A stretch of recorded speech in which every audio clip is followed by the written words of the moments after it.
What is up, What's going Wes? on, man? How's your week getting started here? It's busy as always. Mondays are always a little bit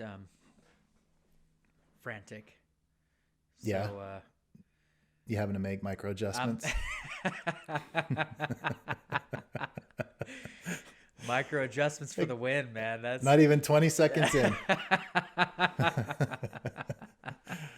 It was a good laugh over the weekend. oh man, I It's crazy how viral that that went. went that went wild. Yeah. If anybody's not aware There was a good meme of out. Yeah, yeah, the, the white belt who called it, it was on a Facebook group, and the white belt basically posted this paragraph of a post calling out how he, was rolling with the two-stripe purple belt, and he made sure he said two-stripe purple belt because it's just he was basically riding on his high horse, talking about how he I don't even remember what it said. He made some, he was struggling. Then he made some micro adjustments, and he couldn't. Then he had a sneaky back take. bow There's and all these arrow. little buzzwords that Yeah.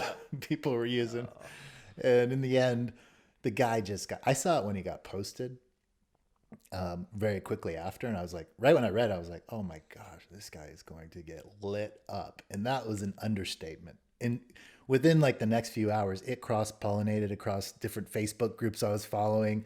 Then you would see in comments on like because Jitsu meme page, and he started doing them, and then all the meme pages did them. Then you have athletes chiming in, and every comment, it was just funny because some of the comments were like, What's this about micro adjustments? Some people had no idea, but then a lot of them were like, Yeah. people were just amazed that they were like, I can't believe this, because it was every post, like everything. It was just so funny how shit can go so viral so fast. Dude, No matter what community you're I in. saw one. I saw one where somebody had dug back into like the Gordon Ryan one of his video archives. Did you see that one? That was so good. Oh, Well, yeah. dude, I mean, I think that's where micro where it came adjustments comes from? from, is Donaher. Yeah. Yeah, like that. That's like a term he would use. Great. Oh, I it mean, was it was like him talking about, and then you make micro adjustments, micro adjustments, micro adjustments. I was like, oh, yeah, dude, that's so so good. good. Ah, You got to know your place, right? You're gonna get put in your place if you don't oh know your man, place. But the kid was probably, I don't know if he was a kid. The guy was probably just, he was fired you're stoked. Yeah, I mean, if that happens, but it's something you can't really boast about. You got to keep it in. I don't know, keep it under wraps.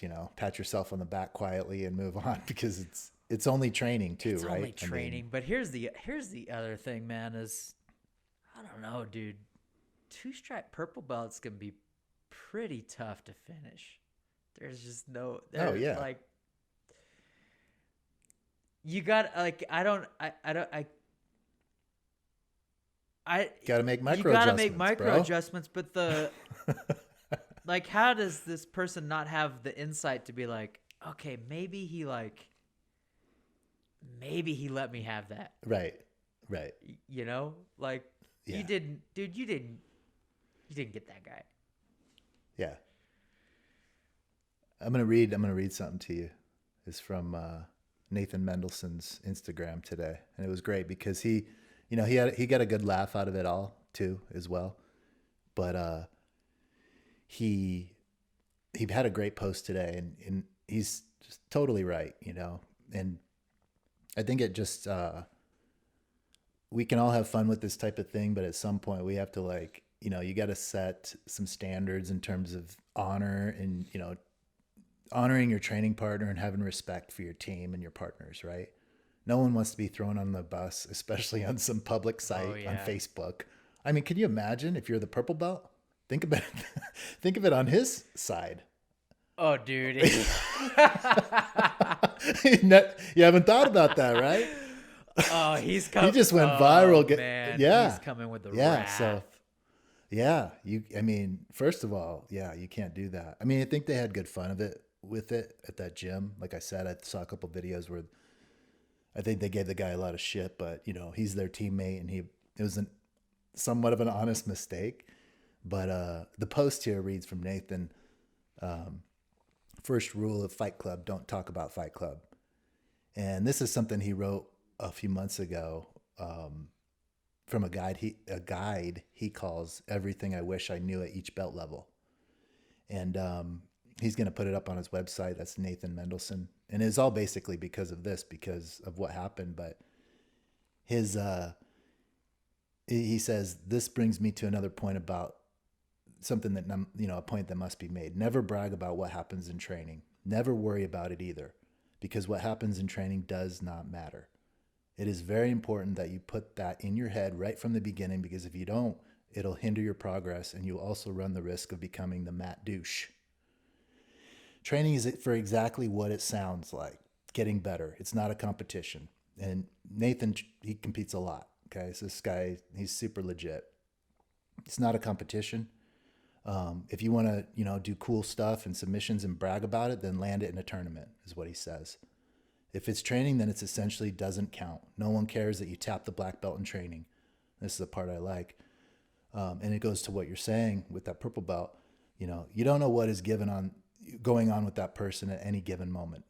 They may be on their 14th day of training straight, on their second session of jiu-jitsu of the day, the 8th round of sparring in a row, that class, trying a new position that they don't have down yet instead of their A game, or had hit a new PR that morning, or had hit a new PR in their deadlift while weightlifting earlier that morning. So basically he said, you land a submission on them and tell everyone and anyone at the gym about it and make your Facebook status when you get home. Don't be that guy, because it makes you look like a clown. There's gyms out there with that culture that allows for that type of behavior, but any good coach, in my opinion, will shut that type of stuff down right away. Training should be at a pace where you try to push yourself to a point where you're so tired you lose to those who could never beat you in a tournament. It is a place where you should be able to try new moves, even if it means getting beat up by those you should easily control, and sometimes do. If you know your training partners have the correct attitude, then it leaves room for everyone to do what they need to do in order to become the best they can possibly be. So, can't say it better than that. Have some fun with it, but that is definitely something that you have to learn over time. It's not black and white, No. these things. No, and for the new person, and I'm talking like within the first 2-3 months, somebody who is showing up every day to class, and is still kind of seeking that first, the first tap, right? It feels good, but I personally don't remember. I don't remember anything about that, but I remember after it happened, I was excited. But if today, 13 years later, I don't remember honestly anything about it besides it happened. Right. Yeah. And people, I guess the reason why I bring that up is because it is douchey to celebrate a tap, but I do get, like, and you're in the beginning phases, those things, they don't come very often. Yeah. And it's hard being a white belt, but this whole thing is like, it is pretty, it's kind of cringy. Everybody's kind of having fun with it, but the long and short of it is, it's pretty cringy. And that's why it's funny now, because he got lit up. Because the first comments were serious comments, like, what are you doing here? You can't be doing this. And maybe the guy's just not in an environment that has drawn that out in people, where they can figure that out themselves, or maybe he's just too new. But as you're going to get tapped by all different people. It just happens, So that's just part of the game, and you're going to tap a bunch of different people over time. So you're stoked. You get that. Maybe it was, obviously it was one of the first times he's tapped a higher belt. Props to yourself. Celebrate that victory, but you can't go bragging about it. Just because you don't mention the guy's name doesn't mean it makes you any better of a person for putting it out there. We've all tapped higher belts and been tapped by lower belts, So if you're training enough, you're going to run into those. And that's what, to Nathan's post, if you're training enough time and you're training so much over years and years, you're going to have different circumstances. I've been doing this for over 8 years, and I I'm not always at the same RPMs, For sure. Yep. you know? So just that alone, everyone's different from day to day. So the belt really, it's partly about the person's skills. Good on this guy. He made some adjustments and got the tap. I think the whole point is for this is that you just can't be bragging and boasting about it, and you'll learn that over time. And props for people giving them a hard time, because you got to kind of put that attitude in check. There's no real room for that in this sport, just to go get Instagram likes. Do something real, like Nathan says. Go enter into a tournament where the real shit goes down.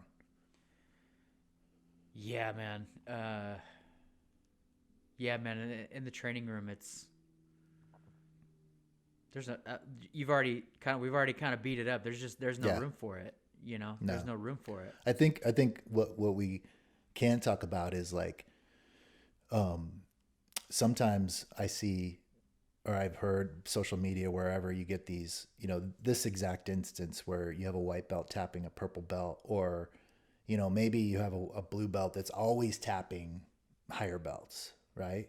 So then it becomes, set the back bragging about it on the side. Let's just talk about like belts, and skill levels, and how you might be a lower belt but have just as much or equal skills as someone with a higher belt.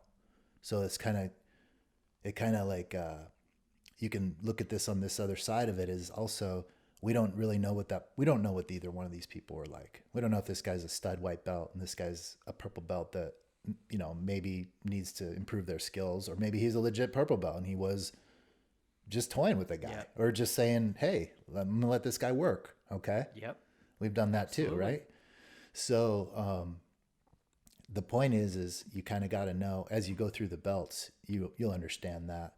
But also, let's talk about the difference, and how there can be a difference, and how really just a belt is it's just a belt.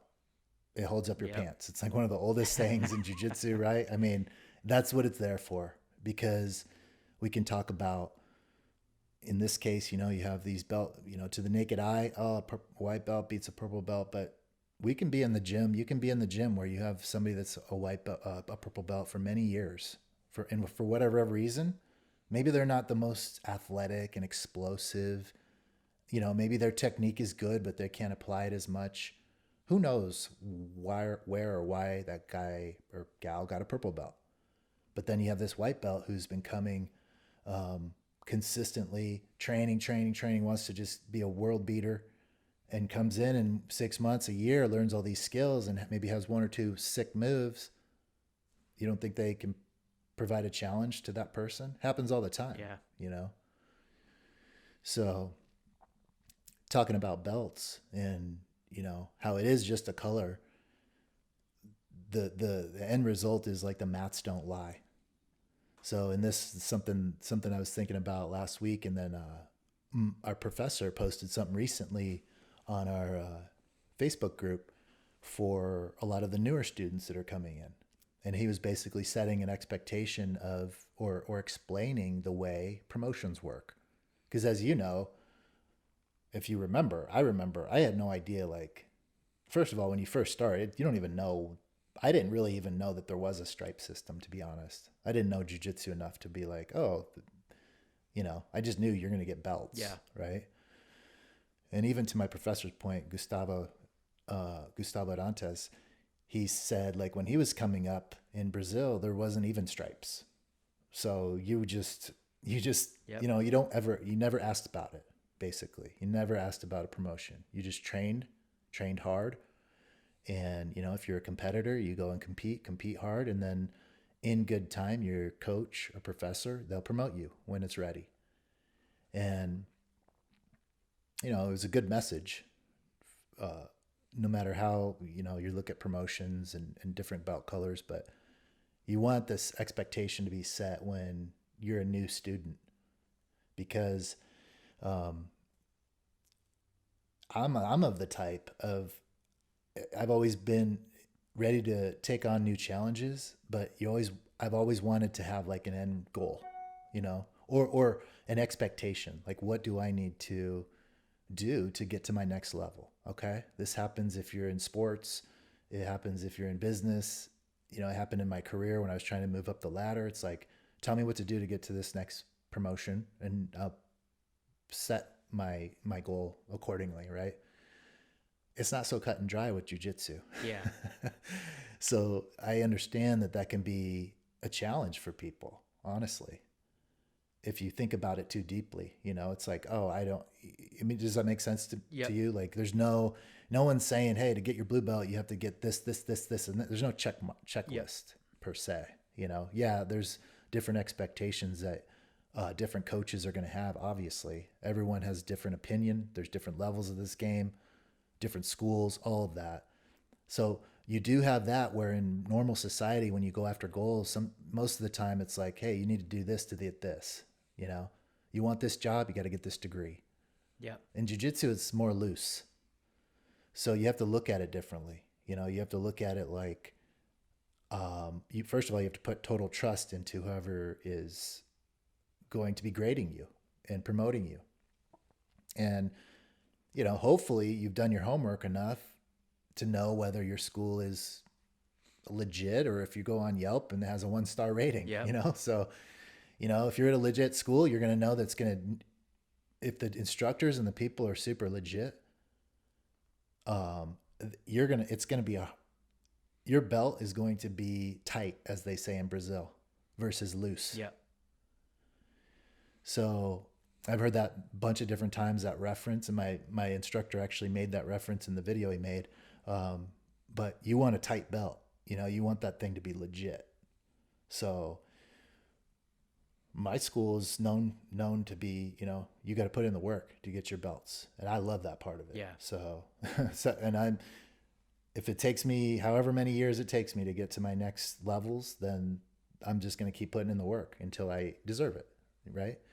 So that's like the big thing, I think, and that's what Gustavo's message was you just gotta put in the mat time. It is mat time, man. So That is it's that's the long and short of it.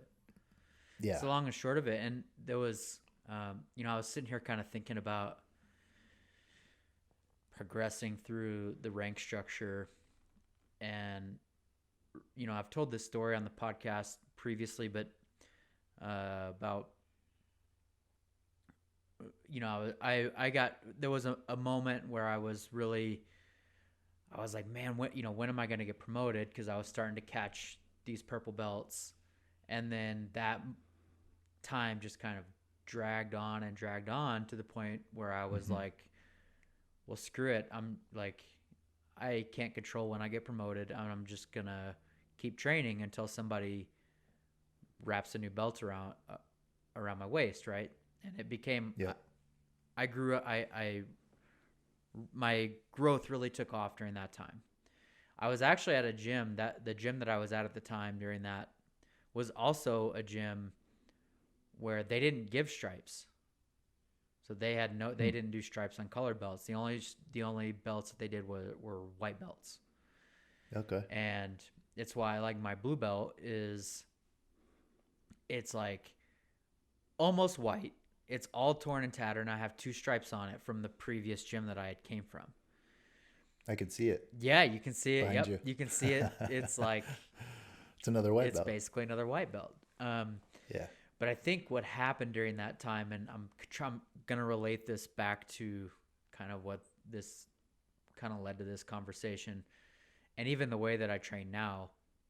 Um, you become a lot more secure. I think this like that person's post ultimately came out of a place of insecurity Yeah. with where his place is, with what he's going through on the jujitsu mats, and just being a new body. Hmm. But now when I was in that place where I was like, I just don't care. I'm just gonna train, and I don't care when. Yeah. And then purple belt, it was like I felt like I was a legit purple belt, and now brown belt. Like I don't care about like I've been tapped so many times, Yeah. and if a lower belt taps me, I don't care. Like I'm like Yeah. my training, I'm doing like that kind of retort post you Mm-hmm. did is like, um, that like his what he is projecting and his response is coming from a place of security where it's like I Yeah. like it doesn't really matter because No. this person is doing X, Y, and Z. You don't know what his circumstances are. You know, this purple belt um, could have been messing around. And when you're doing that, Mm-hmm. that is from a place of like, I don't care if I get tapped. I'm just Yeah. messing around. I don't need to crush this white belt. Yep. And I think as time goes on and you start getting into the advanced belts, you do become a lot more secure to the point where, dude, if I get tapped by a lower belt, great job, man. Like Yeah. great job. It doesn't erase my knowledge. Right. You know what I mean? Exactly. So Yeah. Totally. I think that, like, I don't mean to backtrack, but as I was sitting there thinking about that, I was like, it's totally coming from a place of insecurity Yeah. with with whatever is happening. So then going to Gustavo's message, he's totally right. The way that you become Mm-hmm. more secure, the way that you gain more knowledge, the way that you become better at jiu-jitsu, there's no there's no long and short to it. It's just spending time on the mats, and it's not just spending time on the mats. It's actually drilling, and it's enrolling. Yeah.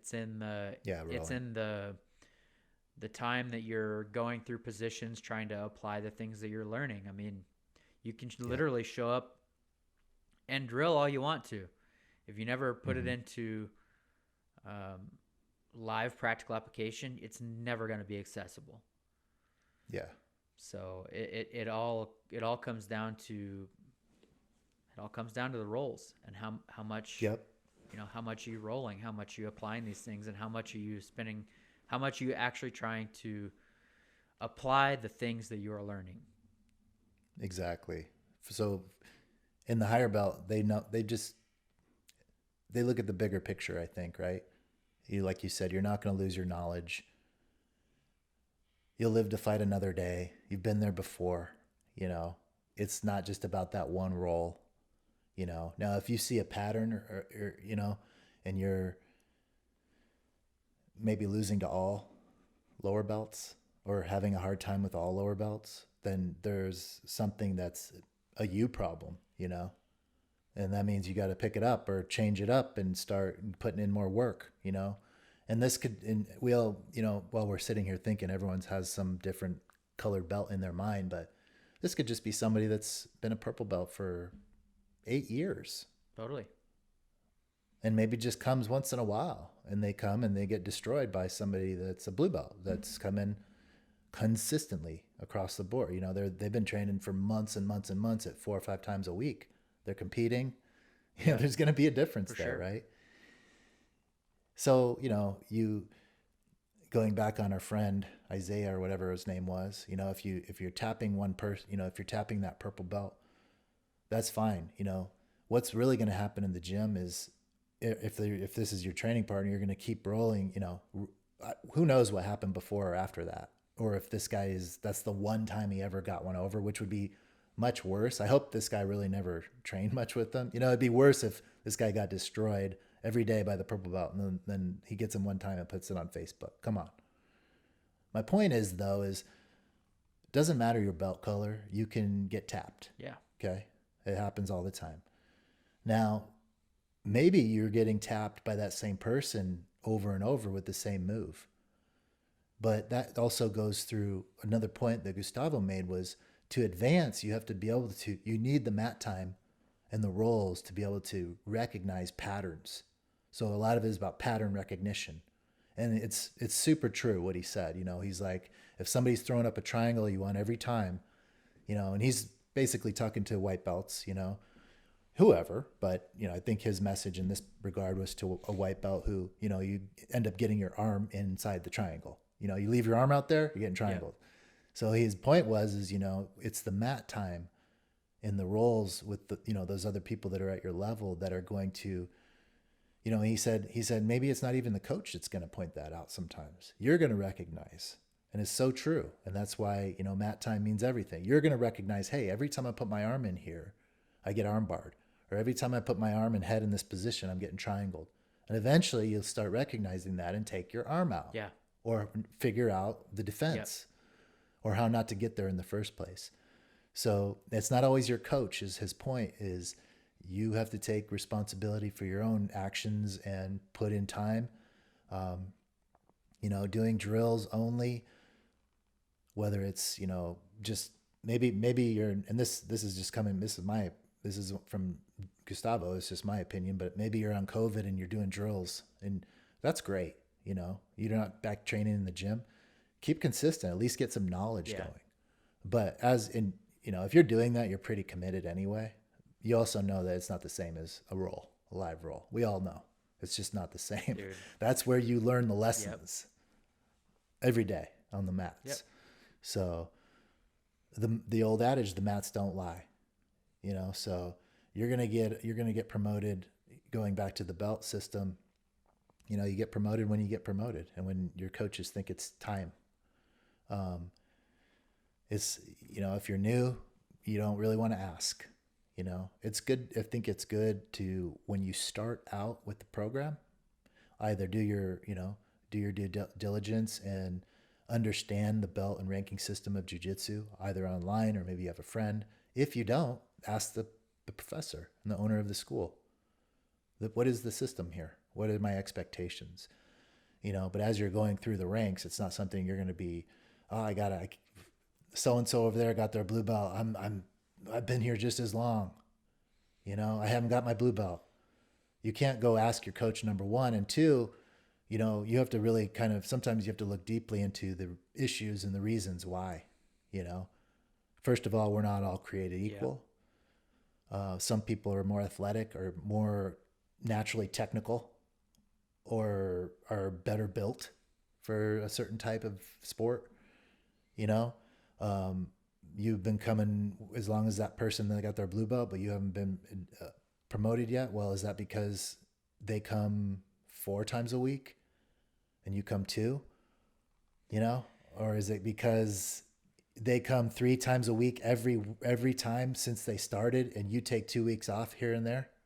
It's not the same. I've heard that bullshit. It's like, I've been, you just see it. It's like, you don't really hear it as much, but you just see it. It's like, you have to just know what to expect, and you're going to advance as hard as you work. Yep. It's like anything in life. The more work you put into it, the more you'll get out of it and the more you'll advance, this is probably going to sound terrible to say, but first of all, you can't compare your progress to somebody else's, right? I think that's kind of what we're getting to. But the second thing is, if you are comparing yourself, let's take the blue belt, to somebody else, it's like, oh, he got his blue belt. Well, man, honestly, the turnover's so high in a year and a half, none of those people are going to be around you anymore. Like, some of them will, a few of them, but for the most part, most of those people are not going to be there. Yeah. Especially at that, like, statistically white speaking. belt, blue belt. I mean, you and I have seen a lot of people come and go. Yeah. And, you're going to know the people, if you just stick with it long enough, you'll get your blue belt, you'll get your purple belt, you'll get your brown belt, and you're eventually going to get your black belt. And, I mean, it's just time. And, if you're worried about, well, this person has been here we joined at the same time and he just got his blue belt. Well, maybe it just doesn't work that way. No. And you don't know. But it is natural It is natural. Think about those things sometimes, there's nothing wrong with thinking that way. It's just, I think it's human nature to say, oh, hey, Joe over there, he got promoted, and either you're, maybe if you're a jealous type of person, or maybe you're envious, and it kind of hits you in the gut. But that's all it is really a gut check, and on yourself. Yeah, that's exactly what it is. If you're not getting promoted and this person is, and you think you're deserving, you need to look inward on why you weren't chosen for that promotion, whatever it might be, at work, career, something external of jiu-jitsu altogether. But we do think that way, as humans. I think we do. It's, what is that person doing over there? How did they get this? Or, so I think a lot of that's natural, but you can't make an issue of it by making an issue. There's a way, I don't think there's anything wrong with, you definitely don't want to like be like, when am I going to get my next belt, coach? Right? Yeah. Just don't, or Never goes over well. Billy over there got his blue belt, I don't know. I've been here, you just start bitching and moaning. Okay. That's not going to work. It's not going to be taken, nicely either. But I think what you can say is, if you're feeling that way and you honestly, you're looking at yourself, and if you're honest with yourself, either you already know what you need to work on because you figured it out. But I don't think there's anything wrong, and this is just my own opinion, but asking a coach or your professor, what do I need to do to improve my skills? Where can you see me improving? That's totally reasonable to me. That's a good conversation to have. So, and I've said that Yeah. before, by the way, to my coaches. So nothing wrong with that. Have them give you that objective view of your jiu-jitsu, because maybe you're not getting a lot of feedback, and not, no issue to anyone. And I'm not saying they should be giving, it's always nice to get feedback, but maybe your coaches approve of what you're doing altogether, but you think you need some more, or you think you could improve. Ask somebody else. They'll, or maybe they'll just say, hey, you're doing great for where you're at. And then, that, hey, You're on track. Yeah, you're on track. So if you're questioning those things in your mind, there's a ways to go about, you're not going to get some date out of it, nor should you want to. On this 6 more months, I'm going to get my belt, if you've been doing this long enough, how long it takes to get your belts, Yeah. if you're, I know how long it took each belt. So, and I know what it took to get there for each belt. So I can have that same expectation. I can go beyond it. I can go below it and not train as much. And it's going to take me a lot longer than those other belts. Yep. And not to say every belt's the same either. I'm just saying roughly, this after you've been doing this years and years. Because we all think about it, It's great when you get a promotion. It feels amazing because it's, it's an affirmation of what you've been doing, kicking ass, and being consistent at what you're doing. It feels amazing. Yep. We talked about this before, getting your first stripe and stuff. So, but there's people out there that they literally just chase belts. I know a couple of these people. I know a few of them too. Yeah. And neither of the ones that in my mind are at my gym. So I'm proud to say that. But there's people that rarely ever train that you'd be surprised how high up they get for either knowing somebody or being at the right place at the right time, or I don't know, man. It happens. I've seen it many times. It does happen. So all the more reason why this guy was just roasted, because the community at whole, I think, wants to, just, you gotta earn what you get. That's the whole thing. It's like, you gotta earn the respect. You gotta by not talking shit to others. By showing doing up. your work. Yeah, showing That's up. how you get the being respect. consistent. Yeah, do jiu-jitsu. Yep. The people that are going to respect you, there are all those other people on the mats that are also showing up all the time. You're not going to lie to them. They're the first people that know. They're going to know, if you're somewhat of a fake, or if you're just this person that, for whatever reason, can't ever advance. They're the ones that know, the people on the mats. So Yep. you can't lie. And nothing. No. It's not like karate or any other. No offense, I shouldn't even have said karate. I don't even know. It's not like any other thing where you can sometimes just totally fake your way through. Even the fakers are known. It's just they're able to swallow that weirdness. I can't even imagine having a fake black belt, but there's people out there with them in jiu-jitsu. And And trying to get through, yeah, for sure. to, And dude, they get called out, man. They get called. Yeah. Not only Pretty they get quickly. called out fast, and I haven't seen it a lot lately, but there was a while I was a part of some forums and stuff where people were like, they'd arrange dojo storms. They would just be Yeah. like, let's show up at this place, you know? And have I told you about the dojo storm that I was a part of? Have I ever told you this I story? don't know. I don't know. Oh, you're Now you got I it. know So you're gonna love this. So I was training at this gym, and it was in this seedy part of a neighborhood, and the owner was a like very legit black belt under Fabio Santos, super skilled guy, really nasty collar chokes, and he was a co-owner with this other guy who was he was a blue belt, and he was an aikido he was an aikido guy. So he's a jiu-jitsu blue belt, but he was like an aikido black belt instructor.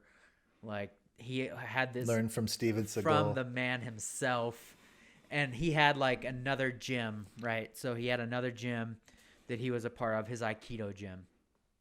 Well, anyway, he bought into this jiu-jitsu gym, and the black belt and the blue belt, they had a falling out. We used to have like a Saturday open mat, like most gyms.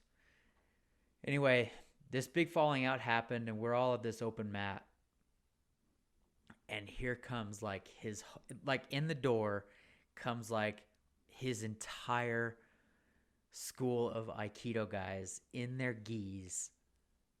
Really? Oh yeah.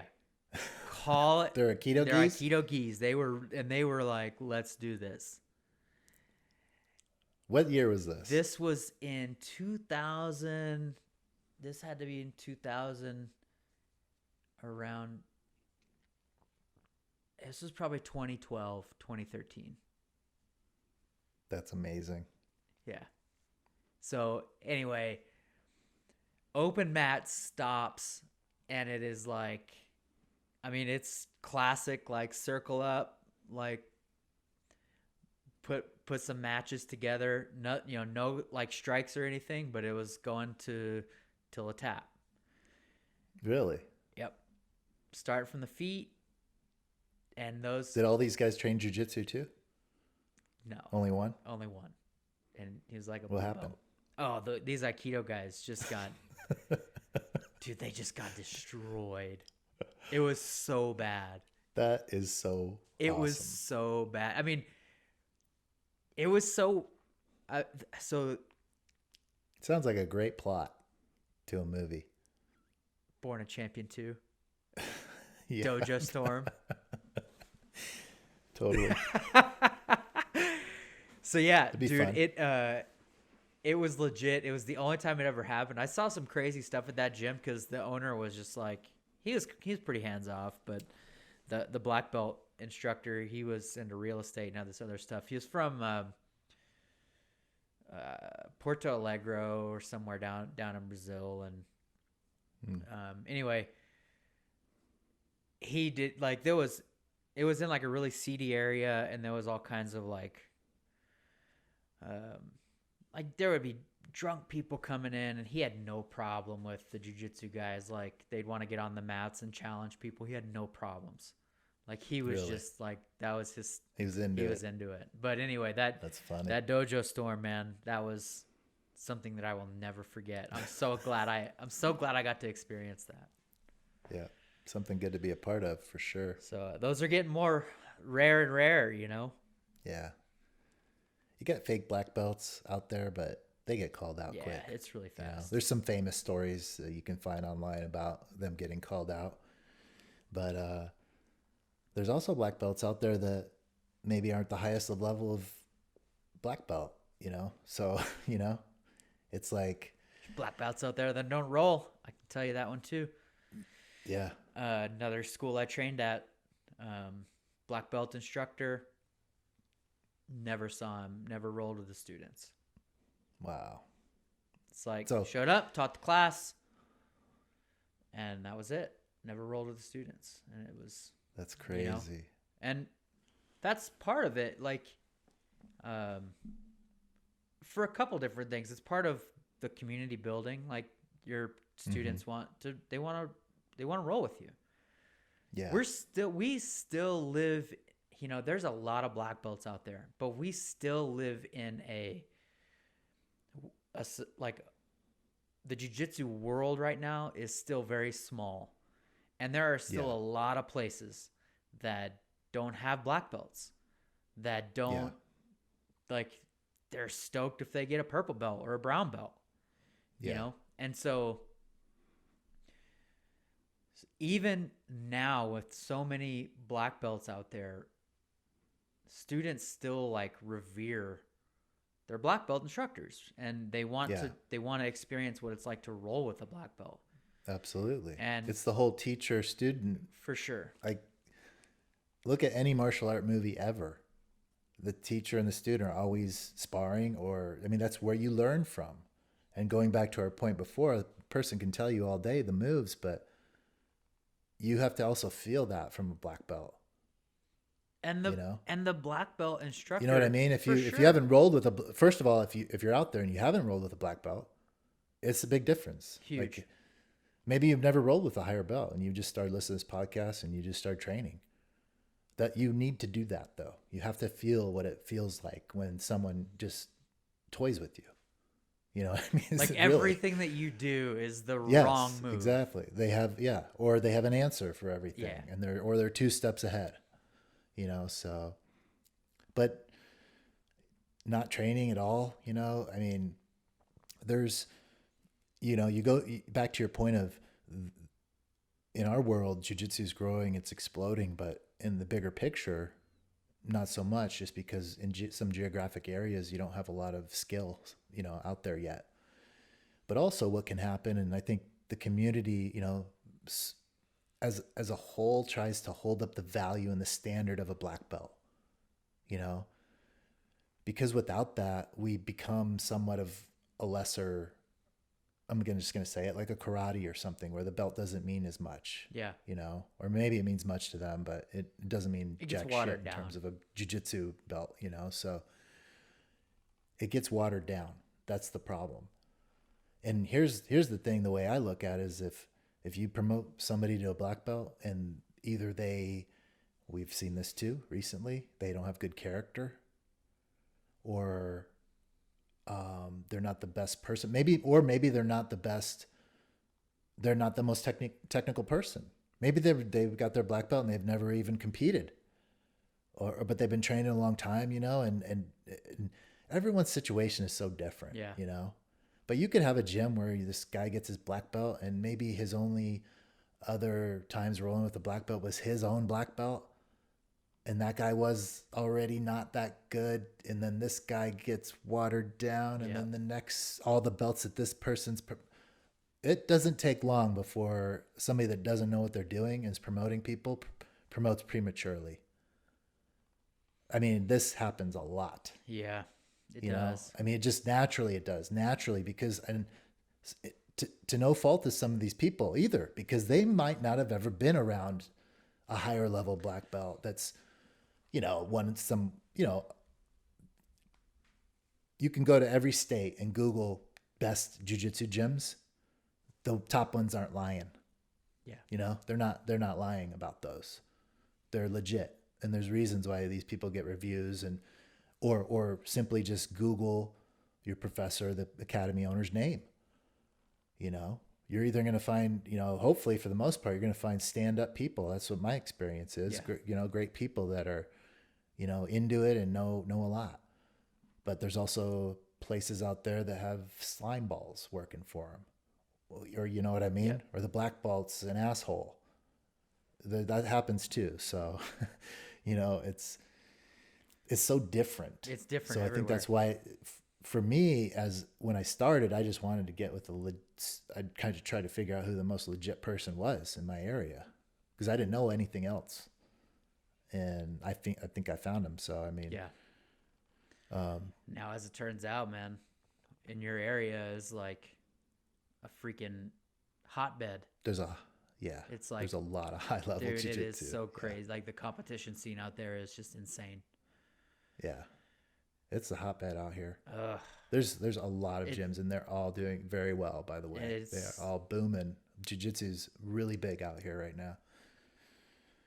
it's It is. I wild. mean, I've noticed it. It's grown a lot even in the last year. A lot of gyms opening, even during COVID. Even yeah, that's what I was gonna say. Even during COVID, man, Hmm. it's wild, man. I'm, you know that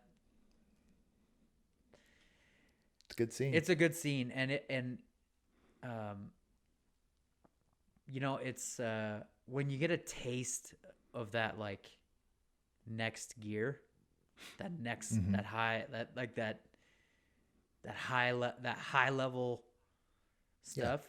I mean, you you see the like you see the it humbles you. yeah, for sure. Yeah. Number one, And it makes it makes you want like you want to get promoted by those people cuz Oh yeah, it gives you that legitimacy. yeah, for Like you sure. were saying, you want to, Hmm. you wanted to find the legit people. Yeah, because I didn't know any better, but no one's to say you can't ever move on and switch gyms. If you're, I've said this many times on the podcast, if you're in a bad situation, go find a good one. It's so much about the journey that you shouldn't be in a bad situation or one that you don't feel uncomfortable with. So, It's, what are your opinions on the whole cuz I think it's kind of gone away, but it's still out there, the whole Krianchi thing. The about not cross training. Yeah. traitor to the gym and like all that. I think, I mean, in my circles out here, it's not, Yeah. the people come and go more than ever, Um, I see that also on social media, even bigger names switch gyms and stuff. So, yeah, I think if you have a lot of tradition and you're coming from I don't even know, I don't know much about the topic, but maybe from a Gracie lineage that they're hardcore, and they're like, you don't do that. Maybe some of that still exists. I don't know. But it's, what cross training is one thing. I think here in the valley there's open mats that are open to different schools, so there's a lot of open mats that are cross training, so it's very widespread in terms of just cross training. Now leaving to go to another gym, that's your own personal choice to me. You have to do what you have to do. Yeah. I mean, this isn't like some gangster shit where I just can't train jujitsu if I can't train at this gym for whatever reason. You're a grown adult. You make your own decision. I But I don't see that anywhere. I don't see that like in terms of that this guy over here went over to this gym and now everybody hates him and stuff like that. I just don't see that. But in terms of cross training, it's much more widespread now. yeah. Like I've heard that in the old days, or not too long ago, you kind of didn't do that just because maybe this was the person you're competing against at Yeah. Worlds or whatever. But jujitsu's gonna, like, the mats don't lie, right? Yeah. Even if you know this person, you could go back and forth a million. All these high level competitors, they all They all have train with each competed against other. each other a bunch of times, yeah, and train with each other. So it's, in the end, it doesn't really matter, Yeah. you know, because you could tap a guy 20 times in a row, and when you get on the big stage, maybe he taps you. You know what I mean? It's like, so I there's a lot of that now. I started at I started at a Hoist Gracie school, and this was 2008. This was in 2008, I believe. Anyway, it doesn't matter. Started at a Hoist Gracie school, and in the contract at the Hoist Gracie school was you could not train at any other schools unless it was in the Hoist Gracie network, and if you did, you Hmm. needed to ask for the owner of the school's permission. Really? And that stuff, like, that actually it's not so much anymore because I don't care. And Yeah. um, but when I was coming up, that like really affected me because I was always I got my blue belt there, so I was there for like 2 years, and I'd go see my parents, and I'd want to train at this school there, and I always felt like I was betraying the Breaking the gym, rules. the breaking the rules, Yeah. right? Because that's like what he had like implanted that. Yeah. Yeah. And coming up in white and blue belt, I always was like, I always felt like I was walking on eggshells whenever I would Yeah. go to another school. And so that stuff's still out there. I hope it's It got is less and definitely. less. I hope in today's age it's gotten less and less. But Yeah. that really, it really messed with me, man. I actually am I'm kind of pissed about it, to be quite honest. Yeah. Well, So you didn't know that was the reality you were in, so you don't really know because you haven't did much more at other schools before that. So that still exists, you know. I don't know. I could probably name a couple chain probably, gyms that have stuff like that going on, you know, and it is what it is. You know, it could be area specific. Like I said, maybe it's just where you're living and the vibes of those gym owners, you know, in the area. Like I said, in Arizona here, it seems to be pretty wide open. There's a lot of cross training oh at man, open a mats, you know, lot a of lot. cross training. So I see it all the time. Um, and I think that's awesome. That's why we have a great community, to be honest. It's an amazing community Everybody out out here. there knows each other. It's so wild that Yeah. like Yeah. everybody out there is It's just tight knit. it's It's really cool. tight knit. Yeah. So, yeah, I feel fortunate. I always haven't been able to train out here because I know it's not that way in other parts of the country. I mean, also, we're open right now. So, what more do you know? Yeah, Even better, you know, yeah. we can all train out here. So, um, it's been good. It's, but no matter where you're at, you know, and what level you're at, you just got to get on the mats, you know, and I know that more than anything now. It's like, I always progress so much faster when I'm just engaged and going all the time. Always, you know? Yeah. So this jujitsu is something you have to think about a lot to advance. It takes a lot of thought, mental thought, not only when you're on the mats, but all the time. Yeah. You know, you got to be thinking about it to advance. You don't have to be, but to advance faster, you do. That's why people that are savants at this stuff and they're just, you know, these naturals, that's because they live their whole life doing Yeah. jujitsu. You know, some of these phenoms that, you know, these superstars of jujitsu, that's all they do. Yeah. Well, of course.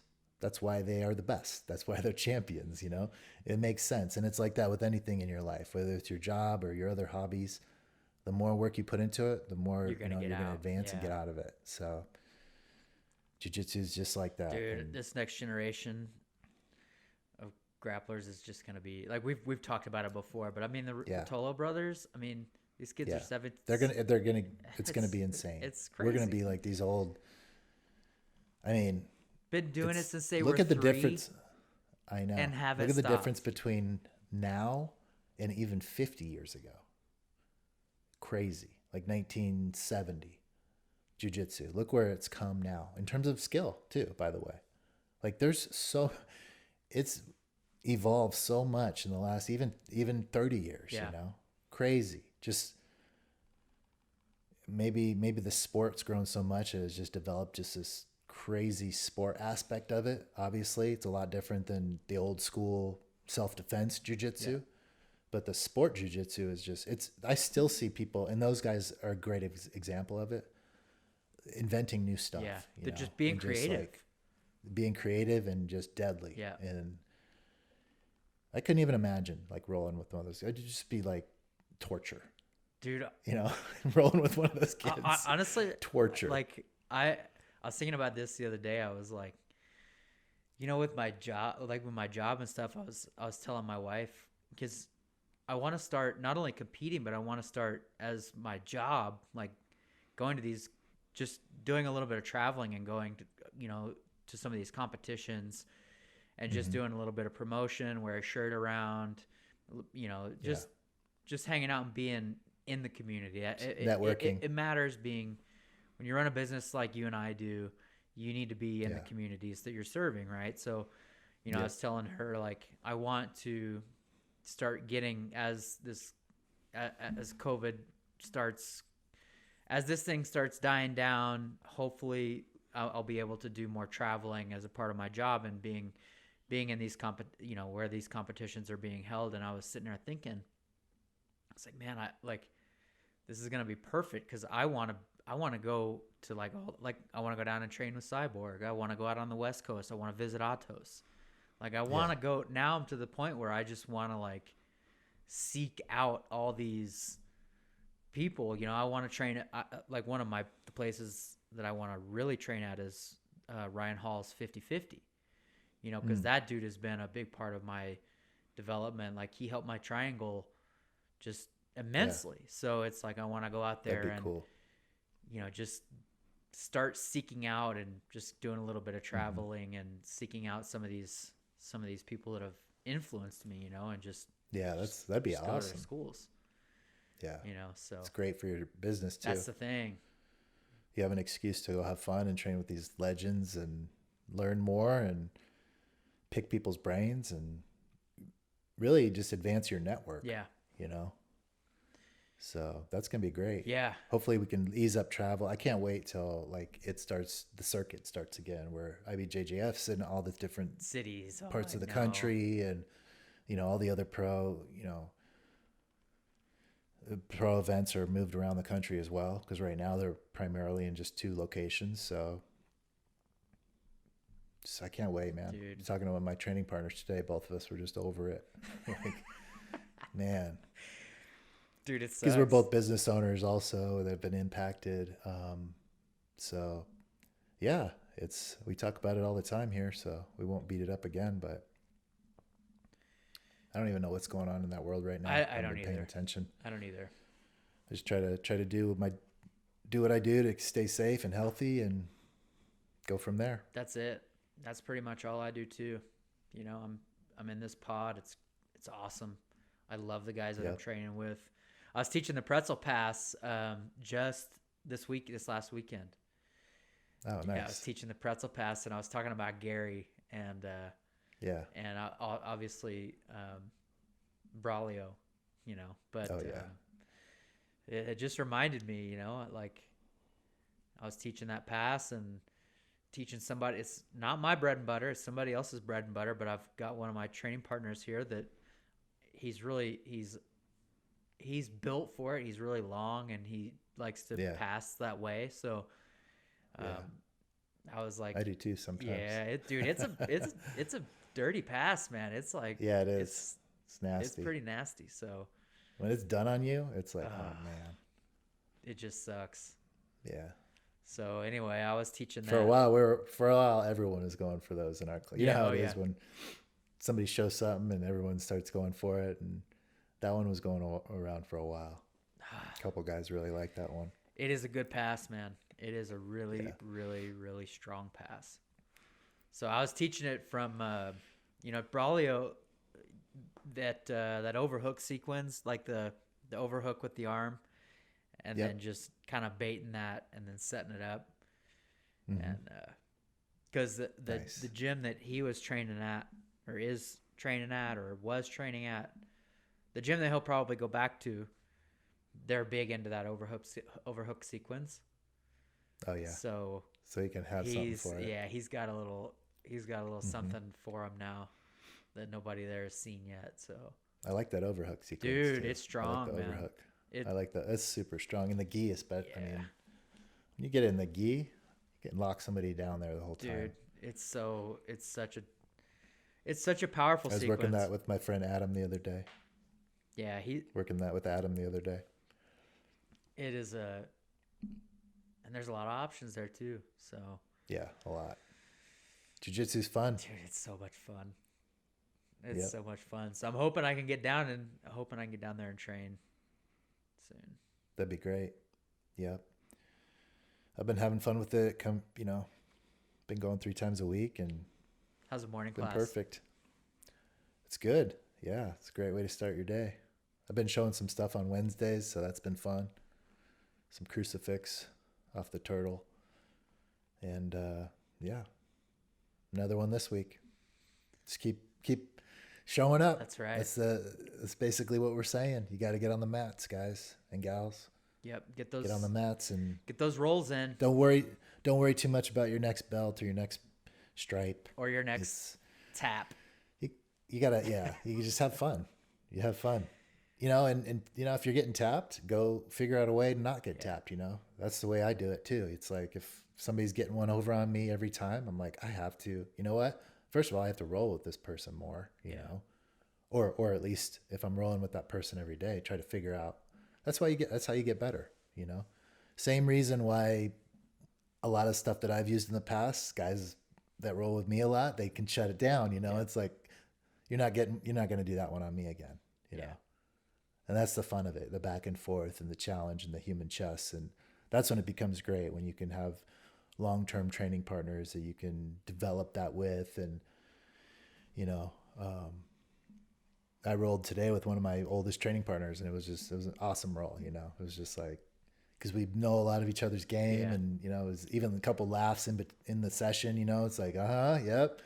So it was one of those good times. So, man, I love it. It's fun. It's a blast, man. You got to, as long as you can stay healthy and be smart about it and just train consistently, and you're in a good environment, man. But you got to make the environment. You got to, if you're not in a good one, you got to change it up. You shouldn't be miserable. It should be a fun time. Yeah. And if you get the rug pulled out from under you like you did, what'd you do? You went and let's go set it up again. Let's set up something. Get some good people in here. Get together and build something new. Yep. Yep, that's what it's all about. It's just getting creative and figuring out how to. Man,